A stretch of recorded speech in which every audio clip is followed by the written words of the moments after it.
오늘 본문 말씀은 잠언 2장 21절부터 22절 두 절 말씀인데요.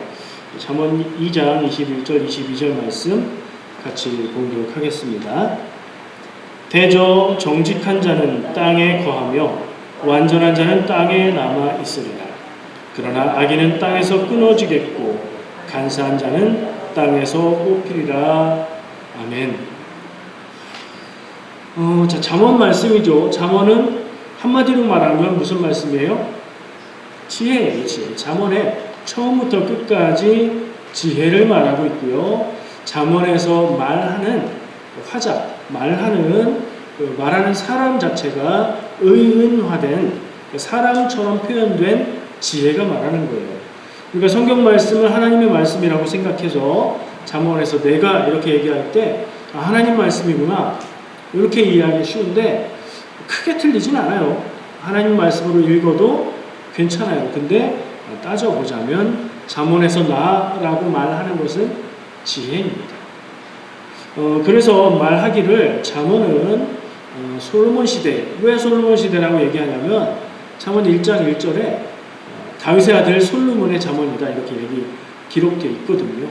솔로몬 시대의 지혜 문학의 이스라엘 지혜 문학의 산물이다. 총결정체다 이렇게 얘기해요. 그러니까 신앙의 하나님의 역사하심을 직접적으로 표현하기보다는 그 당시에 솔로몬 하면 지혜의 왕이었잖아요. 그러니까 솔로몬이 한 얘기도 있을 거고 또 그 시대에 다른 국제적인 어떤 지혜의 이야기들을 모아서 그걸 하나님 신앙의 관점에서 서술해놨다 이렇게 생각하면 돼요. 우리는 잠언 말씀을 신앙적인 지혜의 말씀이다 이렇게 생각하고 읽으면 딱 맞는 거죠. 오늘 본문 말씀으로 가볼게요. 본문 말씀에 제가 말씀을 보는 방법이 여러 가지가 있는데 여러분들도 척하면 딱 아시는 방법. 본문에서 중요한 게 뭔가 파악하려면 눈에 띄게 반복되는 얘기가 있으면 그것부터 봐라 말씀드렸죠. 오늘 본문에는 무슨 말이 반복돼요? 4번 나와요. 땅 나오잖아요. 그죠? 정직한 자는 땅에 거하고 완전한 자는 땅에 남아있고 악인은 땅에서 끊어지고 간사한 자는 땅에서 뽑힌다. 지혜가 이렇게 말하는 거예요. 대저부터 한번 시작해 볼까요? 본문 말씀이 대저로 시작합니다. 성경 읽는 분들은 들어본 말이에요. 대저. 이렇게 시작하면 무슨 뜻인지는 모르겠지만 그냥 멋있는 말이겠거니 의미상 대저를 빼도 아무 차이가 안 느껴져요. 대저가 뭔지 찾아봤어요. 그래서 의외로 한자 말이더라고요. 클 때 막을 적. 크게 막는다는 말인가요? 의미는 잘 모르겠어요. 원전을 찾아보니까 중국 고전에서 온 말이에요. 중국에서도 쓰는 말이겠죠. 그리고 한글 사전을 찾아보니까 우리말이니까 그 의미는 그냥 대체로 이런 뜻이에요. 대체로 그렇다. 대체로라는 건 전부 다 거의 다라는 말도 되고 조금 빠지는 전반적으로 이런 뜻도 되는 거죠. 국어사전에 이렇게 나와요. 요점만 말하면 전체적으로 이 대저라는 말을 빼도 큰 차이는 없지만 대체적으로 이런 뜻이에요. 찾다 보니까 대체적으로의 대체도 한자더라고요. 클 때 몸체. 요 말은 좀 이해가 되네요. 크게 봐서 큰 몸으로 봐서 그런 뜻이래요. 이거 빼놓고 넘어가도 의미에는 지장이 없다. 정직한 자는 땅에 거하고 완전한 자는 땅에 남아있고 악인은 땅에서 끊어지고 간사한 자는 땅에서 뽑힌다. 둘로 나눠서 보면 하나님 앞에서 바르고 의인인 사람은 땅에서 좋고 그죠? 뒤에 악인과 간사한 사람은 땅에서 끊어지고 뽑히고 안 좋다는 얘기예요. 오늘은 땅의 주제입니다. 그래서 오늘 말씀의 제목을 저는 뭐라고 했어요? 앞에 혹시 있나요? 부동산의 복. 혹시 부동산의 복을 받는 비결 이런 느낌이 드십니까? 그거일 수도 있죠. 계속 나눠볼게요. 부동산은 뭐예요? 부동산. 이거 제가 학교 다니면서 배웠던 기억이 나요. 우리가 보통은 부동산이라고만 얘기하는데 부동산과 반대되는 개념이 있어요. 동산. 에덴 동산의 동산 아니고 동은 움직일 동. 그래서 움직일 수 있는 자산은 동산, 움직이기 조금 곤란한 자산은 부동산. 부동산에는 땅과 집이 들어간다. 부동산 공화국이라고 하죠, 대한민국을. 지금 집값이 어때요? 와, 집값 내려가면서 고민하시는 분 혹시 여기 계십니까? 그러면 고민이 해결되시기를 축복합니다. 성경에서도 땅에 대해서 잠깐만 얘기하는 게 아니라 굉장히 많이 얘기하는 걸 볼 수 있어요. 성경은 왜 땅에 대한 얘기를 많이 할까? 성경에서 땅에 대해서 말하고 있는 게 우리가 생각하는 땅을 사고 집을 사서 재산을 투자하고 부자가 되고 이것과 관계된 부동산이라는 그 말의 이미지하고 연결해도 괜찮은 걸까? 땅은 부동산이긴 한데 한국 사람들이 말하는 부동산이라는 개념하고 성경에서 말하는 땅에 대한 이야기랑 1대1로 연결해도 될까 하는 궁금증이 생겼어요. 왜냐하면 만약에 그렇다면 기독교야말로 성경을 통해서 땅의 복을 받고 땅을 많이 갖고 집도 많이 갖고 그렇게 부자가 되는 길을 알려주는 건가? 그렇게 생각하면 좀 이상한 느낌도 들고 그게 아니라고 하기에는 성경에서 많은 곳에서 복을 이야기할 때 땅하고 관련해서 복을 이야기한단 말이에요. 이 부분을 그냥 두루뭉술하기가 아니라 좀 밝혀볼 필요를 느꼈습니다. 성경에 어디에 땅에 대한 얘기가 나오죠? 제일 먼저 떠오르는 게 저는 마태복음 8복에 신약시대예요. 구약에도 많이 나오지만 신약에 예수님의 말씀, 예수님이 심령이 가난한 자는 복이 있고 복이 있다고 얘기하시는 것 중에 세 번째, 온유한 자는 복이 있나니 그들이 땅을 기업으로 받을 것이요. 예수님도 온유한 사람은 복이 있어서 땅을 받게 될 것이라고 말씀하셨어요. 온유한 것은 따뜻하고 어쨌든 신앙적인 태도일 텐데 믿음 좋은 사람은 땅을 받는다고? 우리가 다른 거 할 게 아니라 믿음에 투자를 해야겠구만 이런 생각을 할 수도 있겠네요. 그럴까요? 땅을 받고 땅에서 복을 받는다는 것은 정말로 어떤 의미일까요? 캐나다에서는 캘거리에서 살면서는 어떻게 해서 땅을 가질 수 있고 어떻게 해서 집을 가질 수 있을까요? 모기지 승인을 받고 집을 사고 그러면 집이 있는 땅을 내고 갖는 거잖아요. 우리는 어쨌든 땅과 집을 사고 팔고 소유하는 시대에 살고 있어요. 그럼 성경의 시대는 어땠죠? 땅을 받았어요. 근데 여기 기업으로 받는다는 표현이 있죠. 좀 전에 그 팔복에 예수님 말씀 가운데 땅을 기업으로 받는다고 했어요. 이 기업은 헤리티지예요. 유산으로 받는 거예요. 우리도 유산으로 받죠. 부모님이 땅 가지고 있으면 돌아가실 때 나한테 상속. 그 개념하고 다릅니다. 성경에서 말하는 땅의 기업은 이스라엘 백성이 가나안 땅에 들어갔어요. 땅이 없던 백성이 새로운 땅에 들어가서 살게 됐고요. 하나님은 그 땅을 그 백성들한테 주셨고요. 지파별로 나누어 줬고 가문별로 나누어 줬어요. 그것을 하나님이 주신 땅을 물려받는다. 성경에서 기업을 이야기하면 회사 얘기하는 게 아니라 하나님이 주신 유산이라는 뜻입니다. 조금 다르죠? 내가 노력해서 재산을 모으고 그것을 투자해서 땅을 산다는 현대적인 개념하고 대대로 하나님이 주신 땅을 대대로 물려받는다는 개념하고는 차이가 있어요. 그래서 이거 1대1로 대입하면 조금 헷갈리는 거예요. 왜 다르죠? 시대가 달라서 그래요. 그때의 사회랑 지금 사회가 달라서 그래요. 이걸 어떻게 적용할까요? 본질과 의미를 이해한 다음에 그걸로 적용을 해야 돼요. 말만 가지고 적용하면 안 돼요. 그래서 조심할 필요가 있습니다. 본질을 우리가 이해하고 깨닫고 배워서 그 본질을 우리의 삶에 적용하는 것은 오케이인데 하나님이 주시는 복이 땅의 복이다. 우리도 땅에 관심을 갖고 부동산에 투자해야 된다. 이러면 곤란하다는 거예요.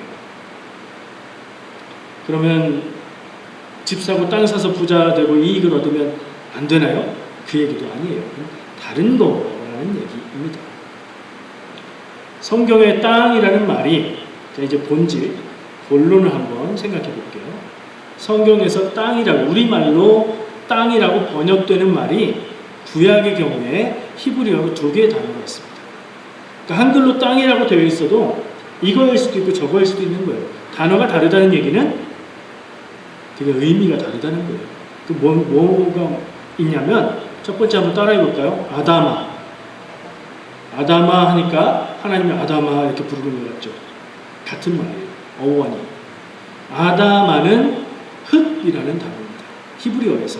그리고 아담은 하나님이 흙으로 만드셨죠. 그래서 아담이라는 말은 사람이라는 말도 되고 아담의 이름도 돼요. 그 존재가 어디서 왔다? 흙에서 왔다. 흙도 그냥 흙이 아니라 땅에 흩날리는 티끌, 흙먼지. 정말 아무데도 쓸데없는 아무것도 아닌 것. 그것으로 하나님이 사람을 지으셨다. 요거하고 관련된 단어예요. 그러니까 땅의 흙이라는 얘기예요. 그리고 이 단어는 뭐하고 관련이 있냐면 또 에돔이라는 말하고 관련이 있습니다. 에돔 들어봤죠? 성경에 나오는 어떤 민족의 이름이에요. 그 민족의 조상은 에서죠. 에서 하면 생각나는 붉은 죽, 붉다는 뜻, 빨간색이라는 뜻과 관계된 어원을 갖고 있어요. 그러니까 에돔하고 관계돼서 이 아다마는 붉은색 흙이라는 이미지를 떠올릴 수 있고요. 그 지역, 이스라엘 지역, 근동 지역에서 붉은색 흙은 비옥한 흙이에요. 농사가 잘 되는 흙이에요. 농사를 지었을 때 많은 수출을 얻을 수 있는 그런 비옥한 땅을 얘기하는 말이 아다마예요. 지금 뭐 얘기하고 있죠? 성경에서 땅이라는 단어가 두 개가 있다. 첫 번째가 아다마다. 농사 지을 수 있는 땅이라고 생각하면 이미지가 딱 될 거예요. 두 번째 한번 따라해 보세요. 에레츠. 반응이 좀 늦으시는 거 보니까 많이 더운 것 같아요. 다시 한번 따라해 볼게요. 에레츠. 이 에레츠라는 땅은 역시 땅인데 흙을 말하는 아다마와하고는 다르게 창세기 1장 1절 말씀 기억나시죠? 하나님이 태초에 하나님이 뭐를 창조하셨다? 천지를 창조하셨다. 천지에서 천은 하늘, 지는 땅, 그 땅이에요. 뭐가 다를까요? 천지의 지란 얘기예요. 하늘과 땅, 하늘과 다른 땅, 그리고 하늘과 동격으로 하나님이 창조하신 땅, 하나님이 창조하신 땅, 사람이 살아갈 수 있는 땅, 그리고 하나님이 주신 땅. 주권과 다스림의 의미가 있어요. 그러니까 이 에레츠라는 단어를 써서 땅을 얘기한다면 쉽게 이해하는 말로 표현하자면 가나안 땅이라고 말할 때 그 땅은 에레츠, 아다마가 아니에요. 아다마는 어디에나 있는 흙인 거예요. 그걸 말하는 거고 에레츠는 특정한 곳, 장소, 가나안 땅, 애국 땅, 그런 땅을 얘기하는 거예요. 그리고 이것은 하나님과 관련돼서 하나님이 주신 곳이다. 또 아까 주권, 통치 이런 얘기를 했는데 하나님의 통치가 있는 땅, 이런 개념이 관련이 돼 있어요. 그러니까 오늘 본문 말씀 잠언 2장 21절 22절에서 말하는 땅은 어느 쪽일까부터 봐야 돼요. 아다마를 얘기하나 에레츠를 얘기하나 뭐일 것 같아요? 한번 맞춰보세요. 농사지어서 열매를 맺을 수 있는 그런 비옥한 땅을 말하는 것일까요? 아니면 하나님이 주셔서 얻게 한 땅을 얘기하는 걸까요? 하나님의 통치가 있는 땅, 하나님이 주신 가나안 땅, 이런 의미에 가까운 거예요. 결국엔 그 어원이 뭐였죠? 에레츠의 땅을 얘기합니다. 원어를 찾아보니까 그 에레츠의 땅을 말하고 있어요. 잠언의 땅은 그런 땅이에요. 그 의미를 적용해서 본문의 의미를 다시 생각해 볼까요? 자, 본문 말씀은 이런 말이었죠. 정직한 자는 땅에 거하며 완전한 자는 땅에 남으리라. 그러나 악인은 땅에서 끊어지겠고 간사한 자는 땅에서 뽑히리라. 딱 보면 대조가 되죠. 정직하고 완전한 건 좋은 거고 악인과 간사한 건 나쁜 거예요. 하나님 앞에서를 붙이면 이해가 쉬워요. 하나님 앞에서 의인은 땅에서 복을 받고 하나님 앞에서 악인은 땅에서 끊어지고 뽑힌다. 이런 얘기인데 그 땅이 무슨 땅? 하나님이 주신 땅이라는 의미라고 생각해서 적용을 하면 저는 이렇게 해석을 할 수 있을 것 같아요.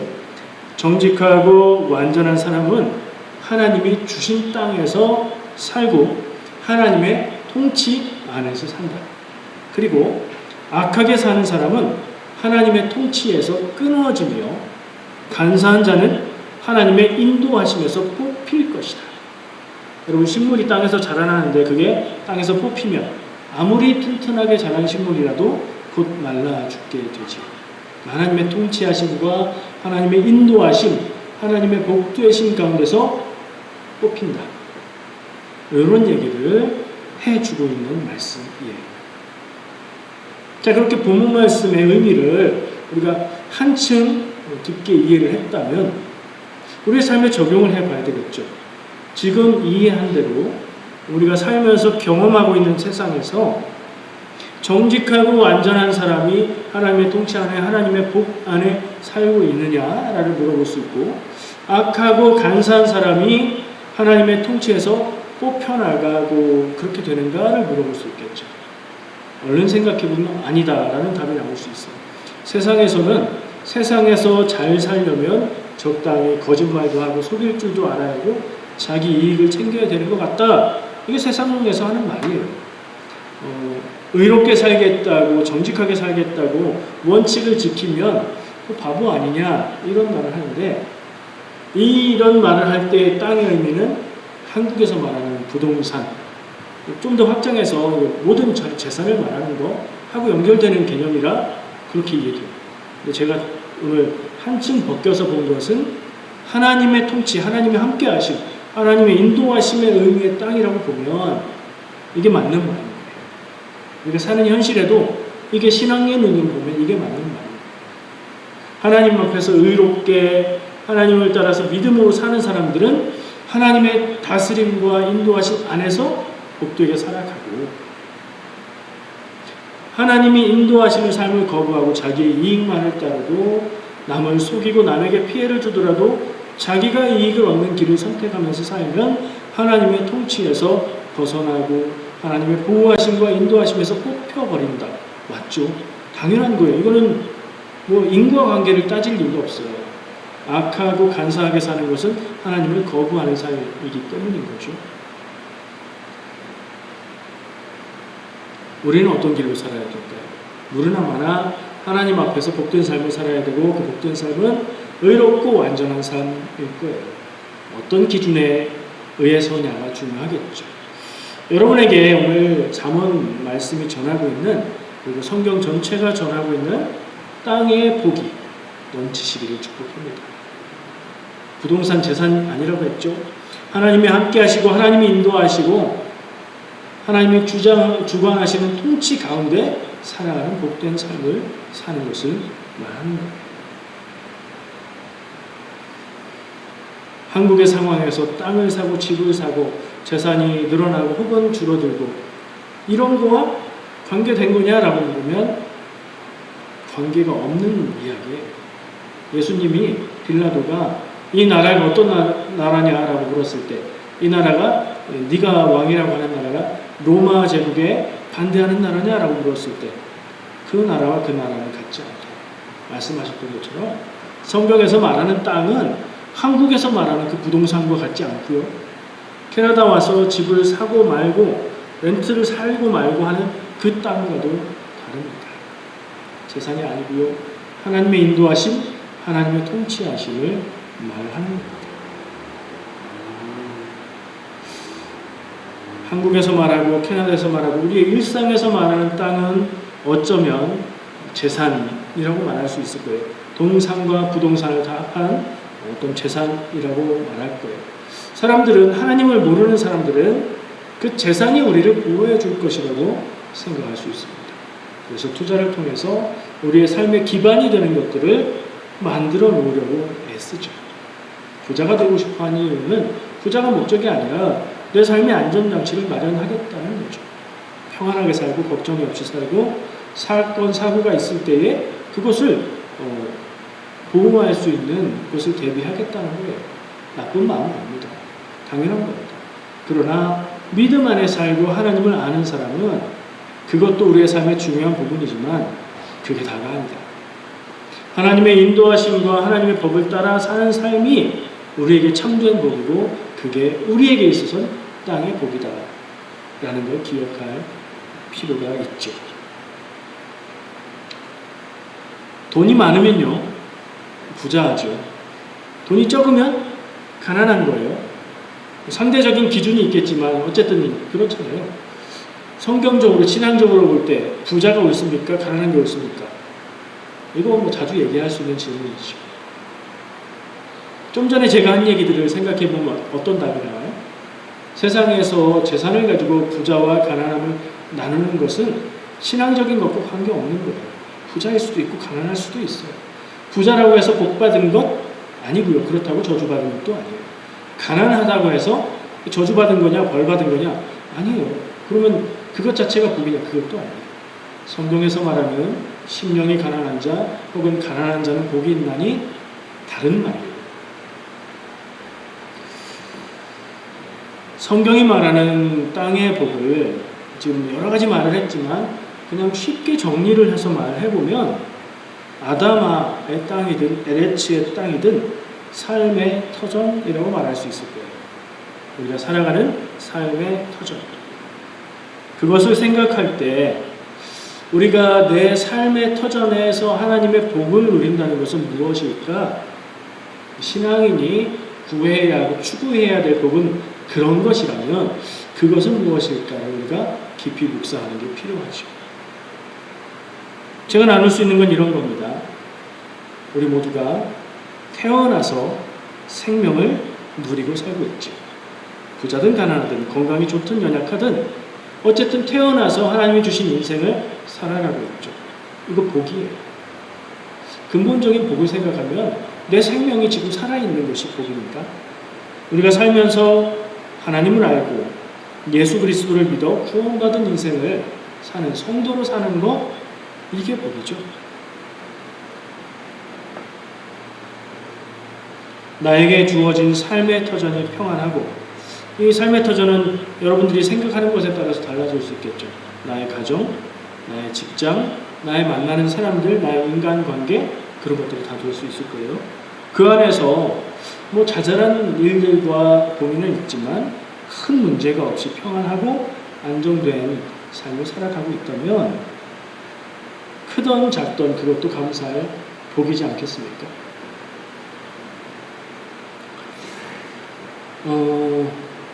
요즘 사람들이 고민이 많다고 합니다. 특히 한국 사람들이. 뭐가 고민이냐면 어떻게 더 잘 살 수 있을까? 어떻게 더 많은 것을 누릴 수 있을까? 상대적으로 저 사람과 나와 비교해서 내가 어떻게 더 경제적인 우위에 있으면 어떻게 그럴 수 있고 그러면 참 좋겠다, 이런 고민을 한다고 하죠. 옛날에 많이 옛날도 아니고 50년 60년 전만 해도 제가 태어나기 좀 전, 여러분들 태어나시기 좀 전, 장로님이 어린 시절 뭐 이런 때죠. 그때는 잘 사느냐 못 사느냐가 고민이 아니었죠. 사느냐 죽느냐가 고민, 어떻게 생존할 수 있을까를 놓고 살았던 시대예요. 그때 사셨던 우리 조상들, 어른들과 지금 시대를 살고 있는 우리와 상상해 보세요. 누가 더 행복할까? 누리고 사는 것은 현대를 살아가는 우리가 더 많이 누리고 살죠. 한국은 단군 이래로 최대의 부자 시대를 살고 있어요. 재정적, 경제적으로 뿐만 아니라 문화적으로, 서비스로 모든 측면에서 가장 풍요로운 시대를 살고 있습니다. 앞으로 더 계속 그러면 좋겠는데 어쨌든. 근데 살아가는 사람들의 행복한 정도를 생각해 보자면 통계도 있지만 그거 굳이 보지 않아도 요즘 한국에서 살고 있는 분들이 행복할까 하는 질문을 해보면 그것도 모르겠어요. 없었던 시절의 행복과 지금의 행복, 딱 언제가 어떻다라고 잘라 말할 수는 없겠죠. 그러나 행복과 또는 복된 것과 많은 걸 갖고 많은 걸 누리는 건 또 별개겠구나 하는 생각이 들어요. 아까 말한 것처럼 많은 걸 누리고 많은 걸 가지고 있어도 부족하고 불행할 수 있어요. 그 얘기는 뭐예요? 마음가짐만 바꾸어 먹으면, 생각을 달리하면 지금의 모습에서도 감사하고 행복하고 복이 있을 수 있다는 거예요. 어떤 분들은 흙수저다 금수저다 얘기하면서 내가 태어난 환경이, 나에게 주어진 환경이 너무 불공평하다고 말합니다. 그런 부분도 없지는 않아요. 그러나 흙수저로 태어난 것을 내가 바꿀 수는 없지만 내가 무엇을 바라보고 어떻게 살아가느냐는 바꿀 수 있는 거죠. 하나님 안에서 하나님이 주신 복을 바라보고 살아간다면 이게 그냥 가난한 삶을 만족하자는 얘기가 아니라 어떻게 될지 모르는 것이고 어떤 환경에 있을지라도 감사하고 행복할 수 있다는 것 다시 한번 기억하면 참 좋을 것 같습니다. 한번 생각해 보세요. 여러분들이 이민을 생각하게 된 것 무엇 때문이었죠? 이민이 가능하게 된 것 무엇 때문이었나요? 어떤 모습으로든 각기 다르겠지만 어떤 모습으로든 우리는 캐나다 캘거리 땅에서 살아가고 있습니다. 그저 공간적인 땅, 농사가 잘 되느냐 아니냐가 아니라 캘거리 땅, 내가 살아가고 있는 내 삶의 터전들이 하나님이 나에게 주신 땅이다라고 생각하고 우리가 믿음 안에서 살아갈 때에 하나님이 그 땅의 복을 우리에게 주신다. 평안을 누리며 감사하며 하나님의 능력 안에서 살아가는 인생이 될 수 있다. 이 사실을 기억할 수 있을 겁니다. 우리는 이미 이 땅의 복을 누리고 살고 있는 줄 믿습니다. 한 번 더 생각하시고 한 번 더 마음에 새기시고 한 번 더 감사하시면 좋겠습니다. 우리에게 주신 복이 많이 있습니다. 우린 그것을 당연한 것으로 여길 때가 있습니다. 당연한 건 아닙니다. 주신 것을 다 감사해야 될 일이고요. 또 반대로 주지 않으신 것에도 감사할 수 있으면 좋겠습니다. 나에게 큰 재산을 주셨다면 내가 만족하고 행복하게 살 수 있을까요? 그렇지 않다는 게 아니라 그것과 그것은 별개의 문제라는 겁니다. 하나도 아프지 않고 무엇이든지 할 수 있는 강철 체력을 갖고 있다면 내가 정말 보람있게 막 행복하게 모든 것을 다 하면서 살 수 있을까요? 내가 그게 없어서 이렇게 사는 건 아닐 겁니다. 우리가 할 것은 감사이고요. 주신 인생을 귀하게 살아가는 것입니다. 그렇게 살아가시길 축복합니다. 기도하겠습니다. 하나님 감사합니다. 우리가 기도할 때에 감사를 말합니다. 그러나 이것이 습관의 감사가 아니라 정말 마음 깊은 곳에서 내게 주신 모든 것 그리고 주지 않으신 것들 감사하는 마음과 태도로 우리가 살기 원합니다. 주님 그 마음을 내 가슴 가운데 새겨주시고 그것으로 하나님 주신 땅에서 살아갈 수 있게 하여 주시옵소서. 예수님의 이름으로 기도합니다. 아멘.